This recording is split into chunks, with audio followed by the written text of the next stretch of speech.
Salam əziz abituriyentlər, miqyas sertifikasiya hazırlaşan müəllimlər, hər birinizi xoş gördük. Sizlərlə bugün erkən dövlətlər mövzusunu izah edəcəyik. Biz bunu köhnə dərsliklərə əsasən qeyd edirdik dövlət qurumları, indi isə erkən dövlətlər adlandırırıq. Ümumiyyətlə bunu qeyd edək ki, xüsusən də iki çay arası ərazisində, hansı ərazidə qeyd edirik? İki çay arası ərazisində dəyişikliklər eyni anda baş verdi və Azərbaycanın cənub bölgəsi, hansı bölgəsi? Cənub ərazisi qeyd edirik ki, daha yaxşı inkişaf etdi. Səbəb də nə idi? Çünki iki çay arasına yaxın olması ilə əlaqələndirirdik bunu. Bəs burada hansı tayfalar yaşayırdı? Məsəl üçün, ilk öncə bunu qeyd edək ki, şimalda Nağd və Gərgər tayfalarının adını çəkirik. Hansı tayfaların? Nağd, bir də ki, Gərgər. Nağd Naxçıvanda, Gərgər isə Mir Qarabağ ərazisindədir. Şimalda yaşamış tayfalardır. Urmiya gölü ətrafında isə yaşamış tayfaların adını qeyd etsək, Lulubini qeyd edə bilərik, Su, daha sonra Turiki tayfalarını qeyd edə bilərik, Kuti tayfalarının adını çəkə bilərik. Xüsusən də burada bir fərqli nüans var ki, Kutilər Urmiya gölünün qərb ərazisində yaranmışdır. Digər bir məsələ nədən ibarətdir?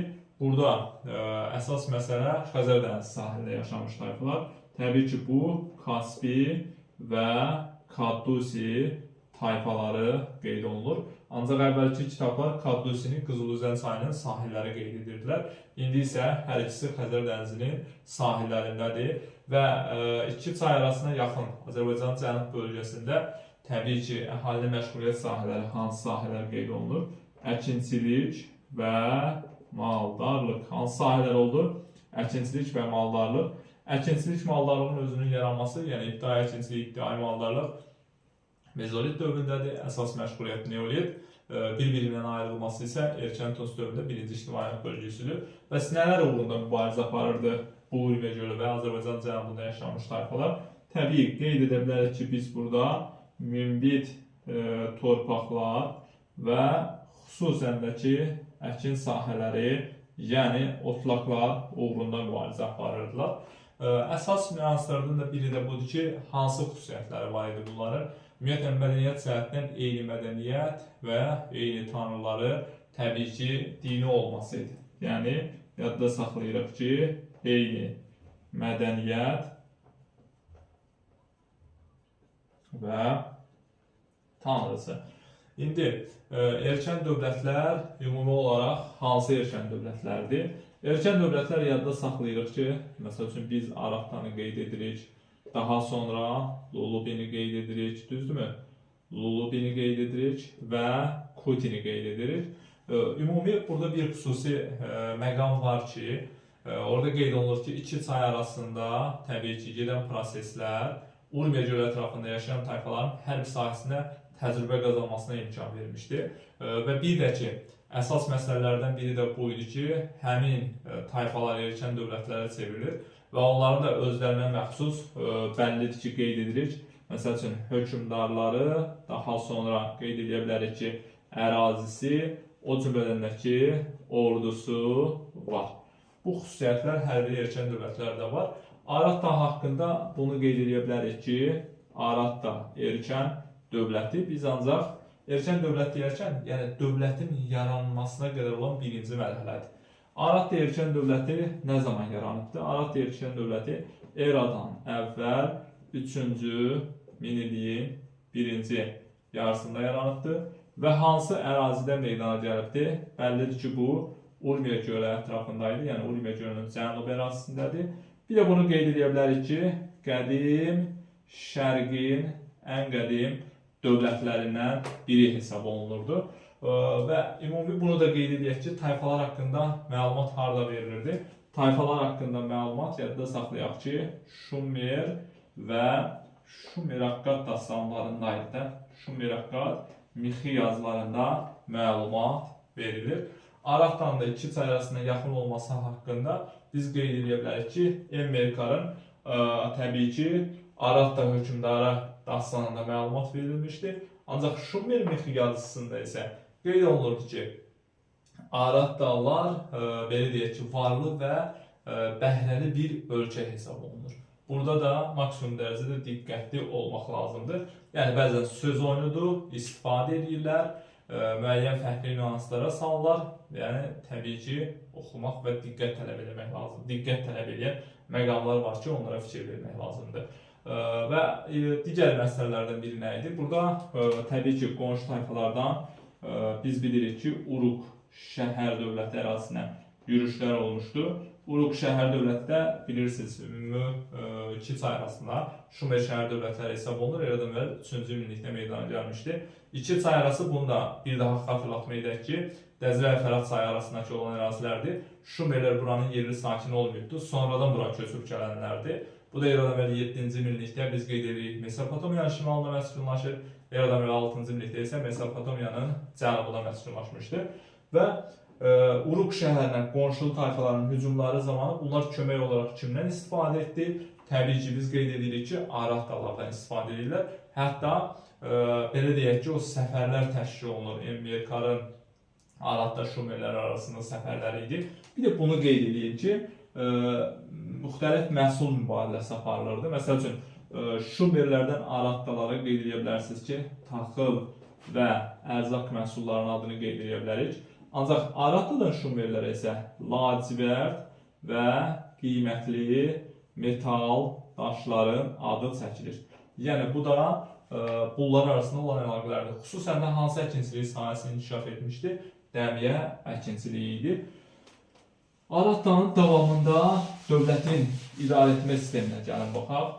Ümumiyyətlə bəllidir ki, şəhər dövlətidir və paytaxtı da elə, yadda saxlayaq ki, Araqdanın özüdür. Ölkəni idarə edən kimdir? Ölkəni idarə edən bilirsiniz ki, hökümdardır və burada hökümdara hansı rütbəni daşıyırdı? Ensi rütbəni daşıyırdı. Ümumi tarixdən Şumer şəhər dövlətlərində də qeyd edildi ki, en və yaxud da ki, ensi şəhər dövlətləri idarə edənlər idi. Xüsusən də hərbi məsələlər harada müzakirə olunurdu? Hərbi məsələlər məclisdə müzakirə olunur, ancaq son qərarı hökümdar özü verirdi və hökümdarın yanında da ağsaqqallar, təbii ki, şurasının adını qeyd edə bilərsiniz. Əsas məsələlərdən biri dini cəhətdən necədir? Çox yadda saxlayırıq ki, Tanrıdır və hansı tanrıların adını çəkə bilərik? İnnanna, bir də ki, Lama tanrısının. İnnanna bərəkət tanrısı, Lama isə Araqdanın mühafizəçisidir. İnnannanı biz Şumerlərdə də qeyd etmiş oluruq. İndi isə keçirək Lullubiyə erişən dövlətinə.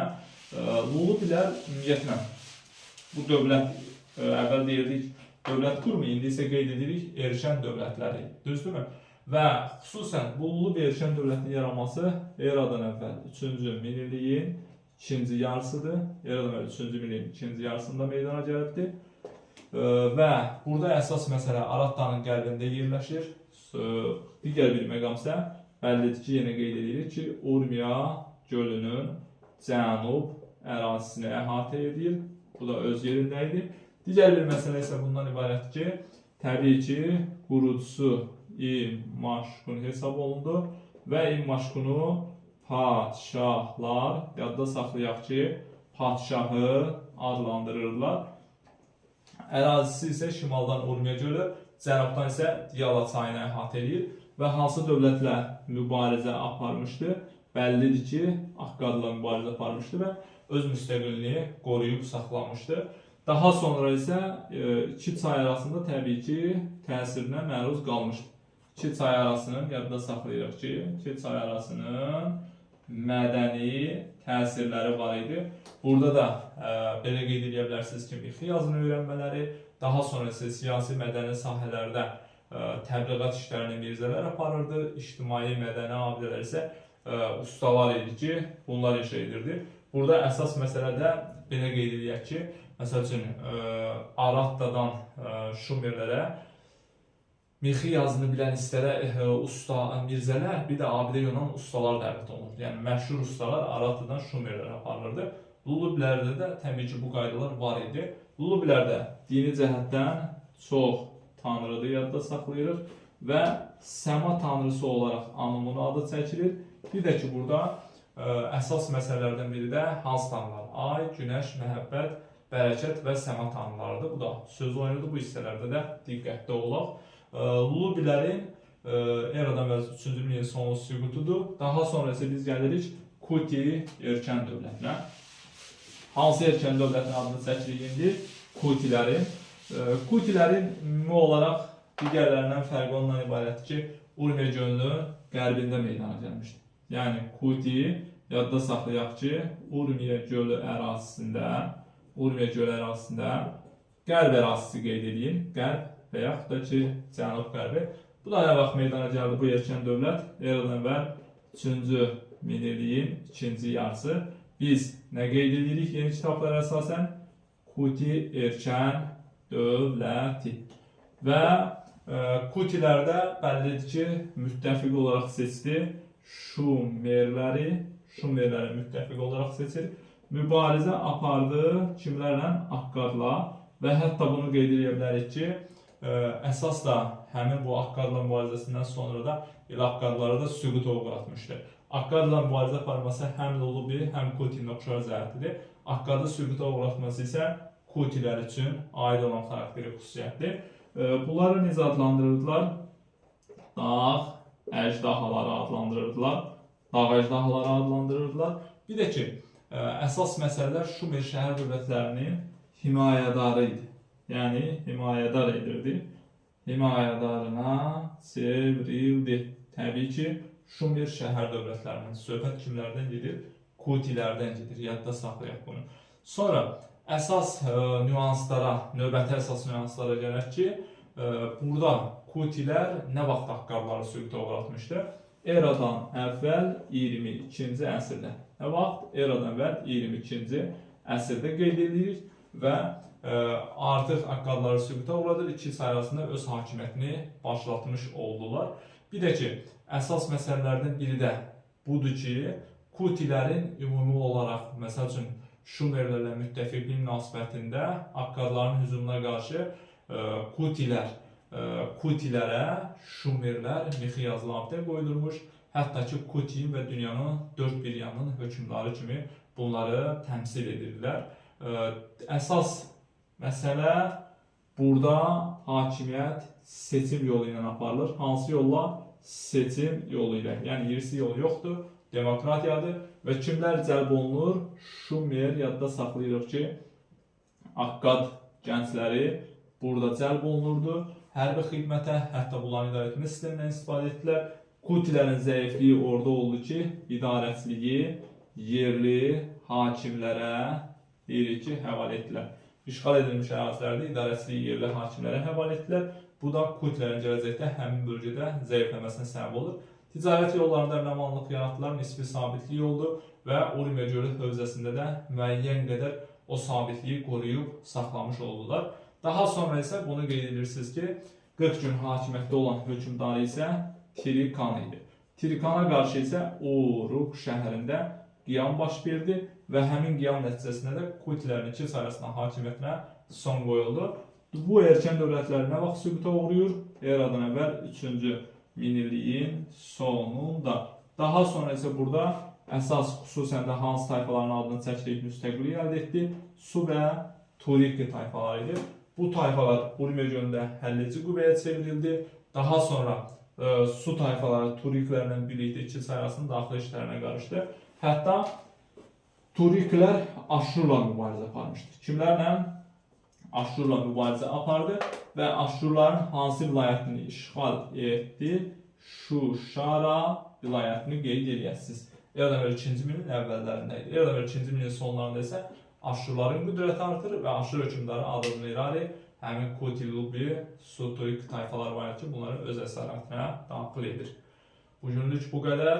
Sağ olun, növbəti dərslərdə.